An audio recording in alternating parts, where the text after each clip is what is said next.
Imagine giving every single dollar you earned, every ounce of strength in your body, and every free hour of your youth to build something beautiful with your own hands, only for your own parents to rip it away and hand it over to someone else. That someone wasn't a stranger. It was my little sister. Stay with me as I tell you my story, because it still feels unreal to this day. My name is Araya Johnson. I'm 26 years old, and for as long as I can remember, I've worked harder than anyone around me. While most people my age were out traveling, partying, or enjoying their 20s, I was working doubles at my job and saving every cent. I had a dream, and it wasn't small. I wanted to build a rental home, something that could finally give me a stable income and maybe, just maybe, open the door to financial freedom. My parents, Evelyn and Curtis Johnson, seemed proud of me at first. They let me live at home so I could save money faster. I thought it was their way of showing support, of saying, "We believe in you, Araya." They even told their friends about how driven I was, and I can't lie, it made me feel good. I thought I was finally making them proud. But then there was Nyla, my younger sister. She was the opposite of me in every way. Spoiled, loud, careless with money. She never worked a steady job for long. But somehow she was always their favorite. If she failed, they excused it. If she wanted something, they got it for her. And when I questioned it, they told me, "She's still finding her path, Araya. Not everyone is like you." Still, I tried to ignore it. I poured my focus into building the house. Every weekend, I was out there on the site, hauling supplies, painting walls, learning things I never thought I'd have to learn. Sometimes I'd come home with my hands blistered and my back aching, but I didn't mind. Each step brought me closer to the finish line, closer to independence. I would walk through those half-finished rooms and imagine families living there, tenants paying rent, and me finally breathing easy. I saw my future inside those walls. I thought my parents saw it too, that they were cheering me on quietly in their own way. But looking back now, maybe I should have noticed the shift. The little comments my dad started making about sharing with Nyla. The way my mom said, "You're building this for family, right?"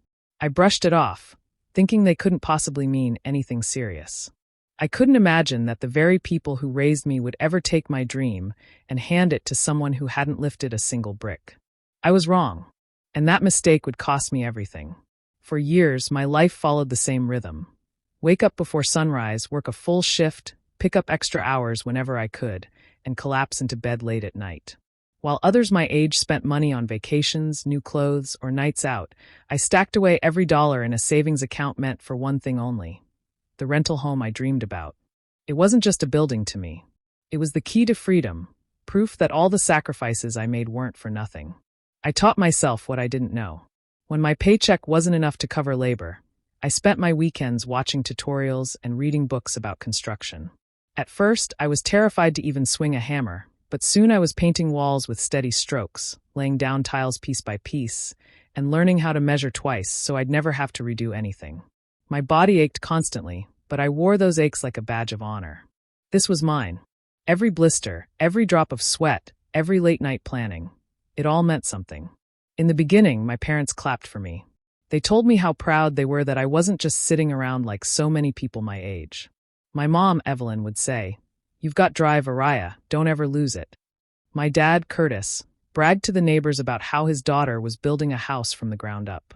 Their words gave me fuel when I felt like giving up. I thought they understood how much this meant to me. But slowly, things started to change. Their encouragement turned into questions, then into suggestions, and finally into pressure. My dad would walk through the site and casually say things like, "Wouldn't it be nice if you made this a family house? You know, something you and Nyla could share." My mom would add, "Your sister hasn't figured things out yet, Araya. Maybe once this is finished, you can help her get on her feet." I brushed off those comments with a smile, pretending not to notice how often they came. Deep down, though, I felt a sting every time. Why should I have to hand over what I bled for? Still, I refused to let those words sink me. Whenever I felt doubt creeping in, I walked through the half-finished rooms and pictured the future I was building. I imagined tenants moving in, paying rent on time, and me finally breathing without the weight of financial stress pressing down. I dreamed of the freedom to travel, to start new projects, to finally live instead of just survive. Every brushstroke of paint, every tile I pressed into cement carried that vision. It was my motivation, my comfort, my promise to myself.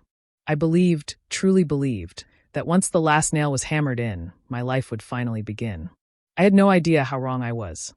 As the walls of the house stood tall and the final touches started coming together, the tension at home grew heavier with each passing day.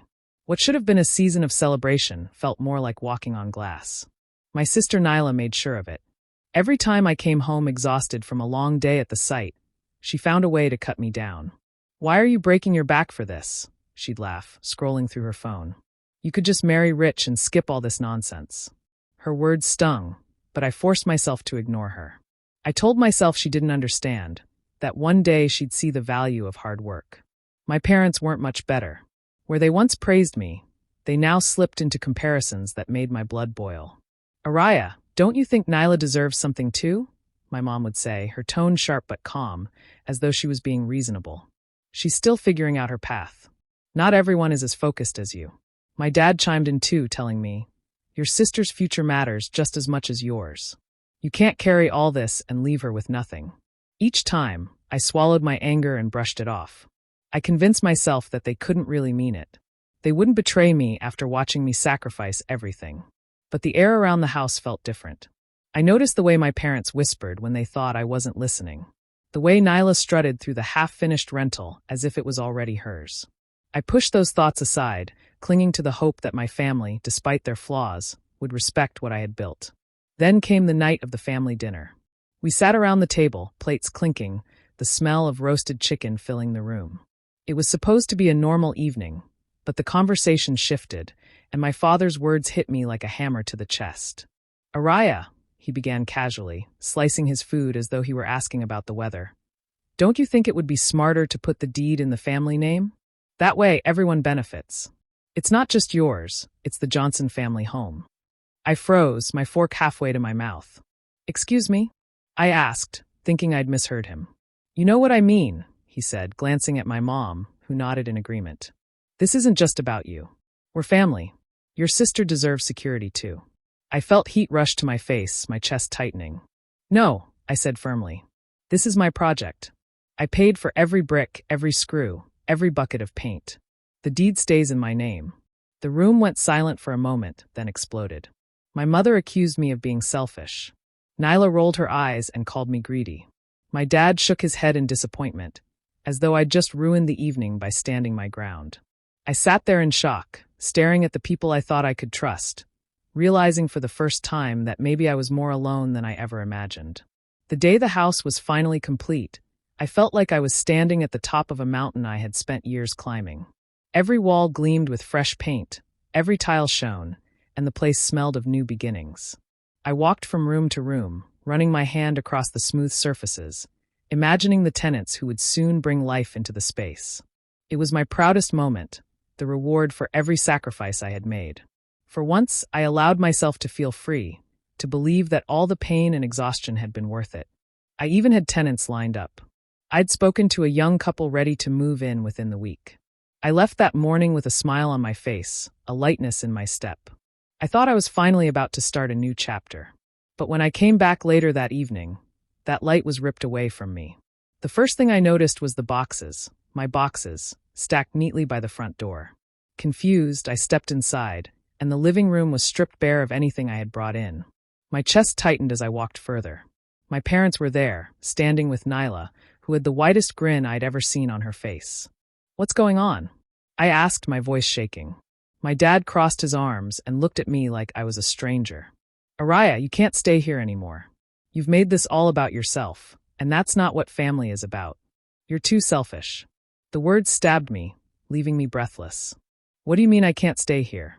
I built this house. I paid for everything. Every single thing in here is mine." My mom didn't flinch. She just reached into her purse, pulled out a small set of keys, and handed them to Nyla.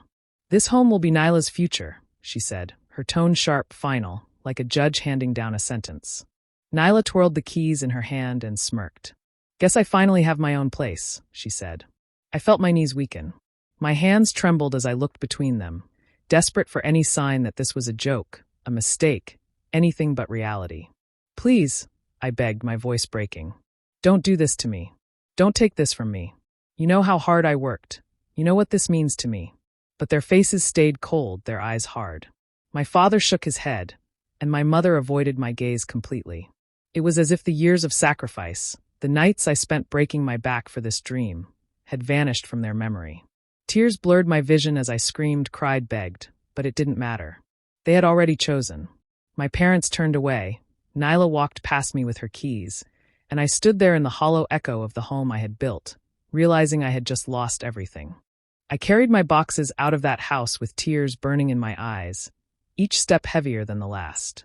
The home I built, the dream I fought for, was gone. I didn't even know where to go, but there was one person I could call, Kian, my childhood friend. He didn't hesitate. "Come over," he said softly, and by the time I got to his place, he had already pulled out blankets and cleared space on his couch. That first night, I lay there staring at the ceiling, the weight of everything crushing me. My chest hurt from crying, my eyes swollen, but the pain inside was worse. My parents had turned their backs on me. My sister was living in the house I had built brick by brick. And me?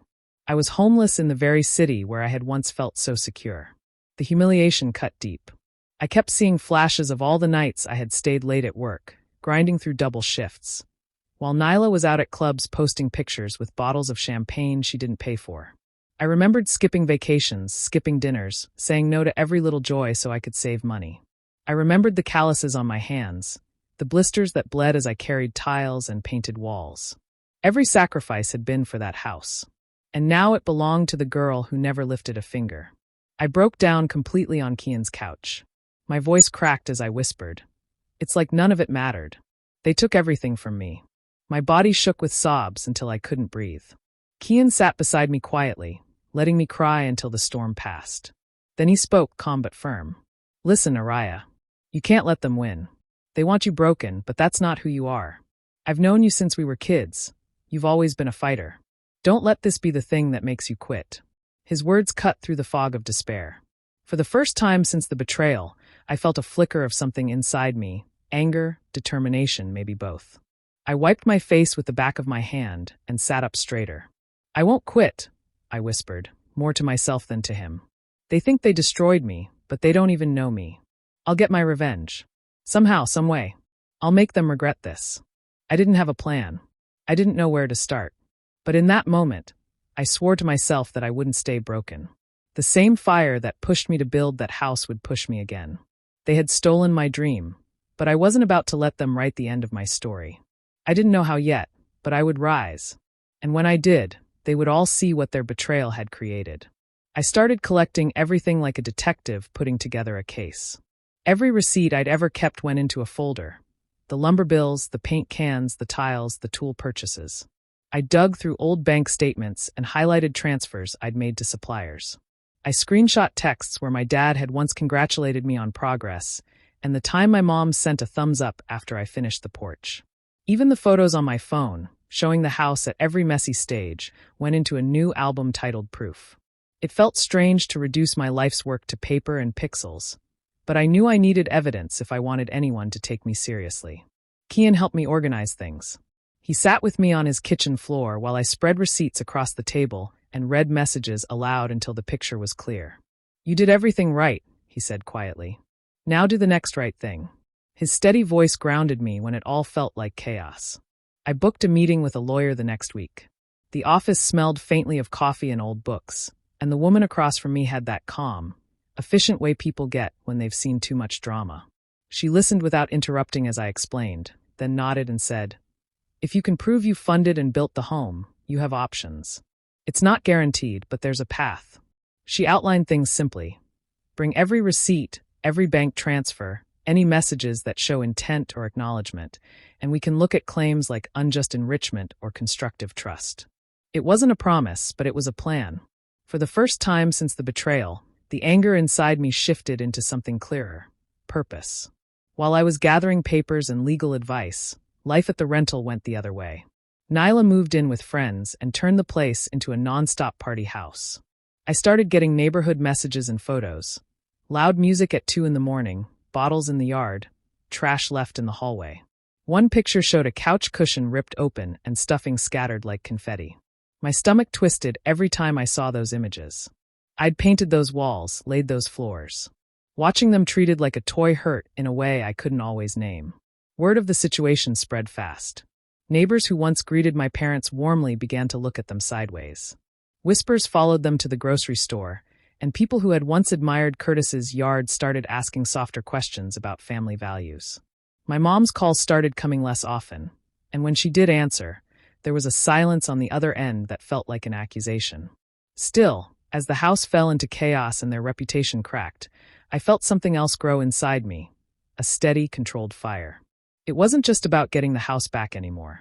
It was about proving that hard work mattered, that promises and effort couldn't be erased by favoritism and lies. I taped another receipt into the folder and closed it with my hand on top. The plan was forming. I had proof, a lawyer who believed there was a case, and a community beginning to see the truth. They had taken my house, but they hadn't taken my resolve. Filing the lawsuit felt like stepping into a storm I couldn't turn back from. My hands trembled as I signed the papers, but there was no hesitation. They had taken everything from me, and this was my only path to justice. When my parents and Nyla were served, the phone calls started immediately. My mom's voice was icy. "How dare you drag your own family into court?" My dad yelled about respect and loyalty. Nyla just laughed in the background. But I didn't back down. The first court date came, and I walked into the courtroom with my lawyer at my side, clutching the folder I had built piece by piece. Across the aisle, my parents sat stiffly. Nyla slouched in her chair with a smug grin. For a moment, I felt small, like the little girl who once begged for their approval. But then my lawyer whispered, "You've got this. Let the truth speak." And I lifted my head. My father was the first to speak. He leaned forward confidently, telling the judge how he had helped just as much as I did, how the family had always worked together to build the rental. My mother nodded along, her words dripping with practiced calm as she claimed they had funded most of the project. I could barely breathe listening to them twist reality into something unrecognizable. These were the same people who once congratulated me for doing it alone, now standing under oath pretending I had been nothing more than a helper. Then came my turn. My lawyer stood, her voice steady. "Your Honor, we have documentation that directly contradicts these statements." She opened the folder and laid out every receipt, every bank transfer, every screenshot. The judge flipped through them, eyes narrowing. Page after page, the truth stacked higher, until the lies my parents had told looked paper-thin. When Nyla took the stand, her confidence faltered almost immediately. My lawyer asked simple questions. "Did you ever contribute financially? Did you purchase any materials? Did you participate in construction?" Nyla fumbled, her answers slipping into excuses. "I mean, I supported her emotionally," she said at one point, drawing a sharp look from the judge. Then my lawyer asked about the parties, the damage to the property. Neighbors' complaints were read aloud, photos of the trashed house displayed for everyone to see. Nyla's smirk faded, her voice shrinking until she finally admitted she had never paid a dime. Sitting there, I should have felt broken by the fact that my own family would lie so easily to destroy me. And in some ways I was. But as each truth came out, as each lie unraveled, something inside me grew stronger. This wasn't just about the house anymore. It was about reclaiming the power they thought they'd stripped away from me. By the time the judge called a recess, I wasn't trembling anymore. For the first time since the betrayal, I felt steady, grounded. They had tried to bury me under lies, but the truth was finally starting to shine through. And I wasn't done yet. Araya stood outside the courthouse, the judgment papers trembling in her hand. Partial ownership of the house. It wasn't everything she wanted, but it was justice enough to set things in motion. For the first time in months, she felt the ground steady beneath her feet. The building that had been her pride was no longer a symbol of betrayal. It was a weapon. When she returned home to pack up Kian's couch, her phone buzzed relentlessly. Dozens of missed calls from her mother, her father, and of course Nyla. She didn't answer. She didn't need to. She already knew what they were going to say, that she had embarrassed them, that she had broken the family. The same family that had boxed up her life and handed it to her sister like a birthday gift. By the weekend, Nyla showed up at her friend's apartment door, screaming accusations. "You ruined everything. You couldn't just let me have it? You always have to take what's mine." Araya didn't flinch. She simply held up the court document and replied, "No, Nyla. This was never yours." The slam of the door was her punctuation mark. But Araya wasn't done. The law had given her part ownership, and she knew exactly what to do with it. With Kian's help, she met with a realtor the following week. Selling her share meant forcing Nyla either to buy her out, which she couldn't afford, or lose the house altogether. Araya didn't hesitate when the paperwork was drawn up. Her signature felt like a blade, slicing away the last hold they had over her. Nyla's life began to unravel almost immediately. Without the funds to cover Araya's share, she tried to take out loans. Her lavish parties and reckless spending had already drained her credit. The bank didn't trust her, and neither did anyone else. Within weeks, foreclosure notices appeared on the front door of the rental house, plastered like scarlet letters for the whole neighborhood to see. Word spread quickly. The same neighbors who once whispered about Araya's selfishness now shook their heads at her parents' foolishness. They gave everything to the wrong child, one murmured at the local store. Another added, Araya built that home. Everyone knew it. They just didn't want to see it. The cracks in her parents' reputation widened into gaping holes. Her parents tried to reach her again, this time with trembling voices instead of anger. Araya, you've made your point. Please think of the family. But Araya had thought of the family. Every sleepless night she worked, every sacrifice she made while Nyla partied. And they had thought nothing of her. I did think of the family, she told them coldly over the phone. And you destroyed it yourselves. When the foreclosure was finalized, Araya didn't celebrate with champagne or dancing. She simply sat in Kian's kitchen, sipping tea, watching the rain. Revenge hadn't brought her joy, it had brought her closure. She hadn't just taken back her power. She'd made sure they could never take it from her again. The day the foreclosure was finalized, Araya felt like a phoenix stepping out of the fire. For months, she had been shackled by betrayal, her dreams smothered under the weight of her parents' cruelty and Nyla's entitlement. Now, though her heart still ached, she was free. The court settlement, combined with the savings she had guarded so fiercely, gave her something priceless, a chance to begin again. Instead of wallowing, she moved with quiet determination. She combed through listings, meeting agents who raised their eyebrows when she asked about ownership contracts. This time, she wasn't naive.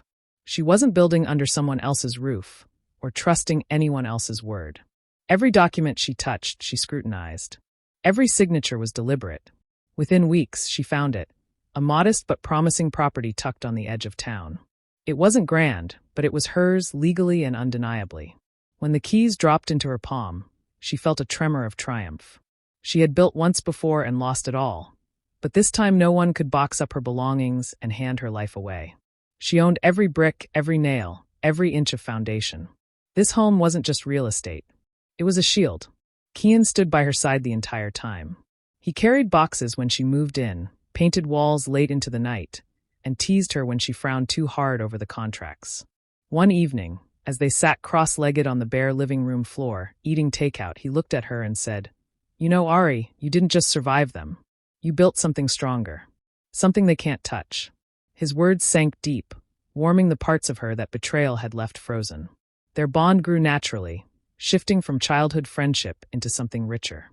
Kian began to share his own dreams, investing, flipping homes, building not just structures but futures. Araya listened, her heart sparking with possibility. Together, they began sketching plans on napkins and receipts, laughing at the rough edges but thrilled by the vision.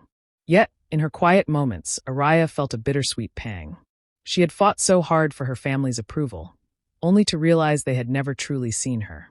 She lost parents who chose favoritism over fairness, a sister who saw her only as a rival, and the idea of belonging to a family who protected her. That loss would always sting. But when she locked her new front door at night, she felt no fear. When she woke each morning, sunlight pouring across the fresh walls, she felt no shame. Independence had come at a painful price, but it was hers, pure, hard-earned, and unbreakable. Araya rose from the ashes of betrayal not with bitterness alone, but with the fire of rebirth. Her family's greed had tried to bury her, but instead, they had planted her deeper. Now she was rooted, unshakable, and ready to grow.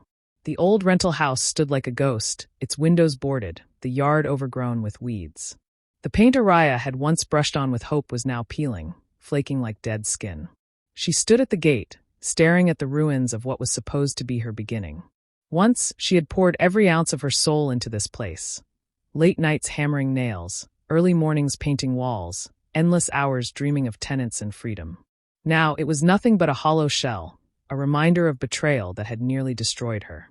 Word in town had long spread. Nyla had tried to keep up with the bills after the lawsuit, but her recklessness caught up to her fast. The house fell into foreclosure, then abandonment. Their parents, once respected, now whispered about in shame, lived in a cramped apartment, barely making ends meet. Every choice they had made to favor Nyla had left them broken, and yet, from what Araya heard, they still blamed her. Still called her selfish. Still refused to admit what they had done. She stepped closer, her shoes crunching against broken glass scattered on the driveway. She remembered the day she came home to find her belongings boxed up. Her mother's cold words, her father's silence, Nyla's smug smirk with the keys in her hand. That moment had burned a hole in her chest so deep she thought she would never climb out of it. But she had. A soft breeze passed, lifting her braids gently, and she whispered to the empty house, her voice steady, no longer trembling with pain. "You took it from me once, but I built myself back. And this time it's mine forever." She didn't mean the house behind the boards. She meant the one she now owned outright, the one where laughter filled the rooms and every paper was signed in her name. She meant the strength she carried in her chest, the independence carved from fire and tears. No betrayal could strip her of that again.